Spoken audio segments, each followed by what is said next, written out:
আসসালামু আলাইকুম ওয়া রহমাতুল্লাহ। আজ আমরা জানব পবিত্র কুরআনের একটি ছোট কিন্তু অত্যন্ত শক্তিশালী সূরা সম্পর্কে, সূরা ইখলাস। সূরা ইখলাস কুরআনের ১১২ নম্বর সূরা। এই সূরাটি ছোট হলেও এর অর্থ খুব গভীর। এতে আল্লাহ তাআলা তার একত্ব ও মহিমা স্পষ্টভাবে ঘোষণা করেছেন।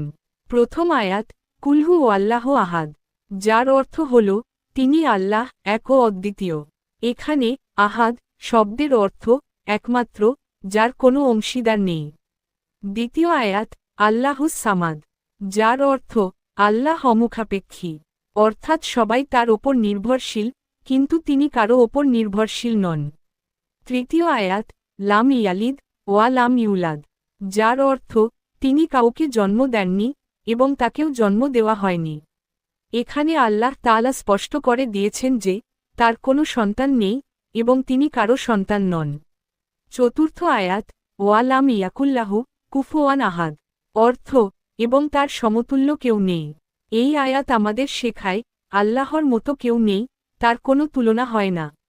সূরা ইখলাসের ফজিলত হাদিসে এসেছে, এই সূরা পাঠ করা পুরো কুরআনের 1/3 তিলাওয়াতের সমান সওয়াবের মতো।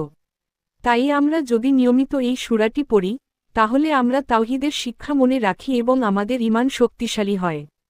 সূরা ইখলাস আমাদের শেখায় আল্লাহ এক ও অদ্বিতীয়, তার কোনো সন্তান নেই, তিনি কারো সন্তান নন, তার মতো কেউ নেই। হয় চলুন আমরা প্রতিদিন এই সূরাটি পড়ি এবং বুঝে পড়ার চেষ্টা করি। আল্লাহ আমাদের সবাইকে সঠিক বুঝো দান করুন, আমিন।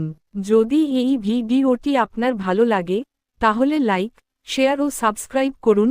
নূরের কণ্ঠ।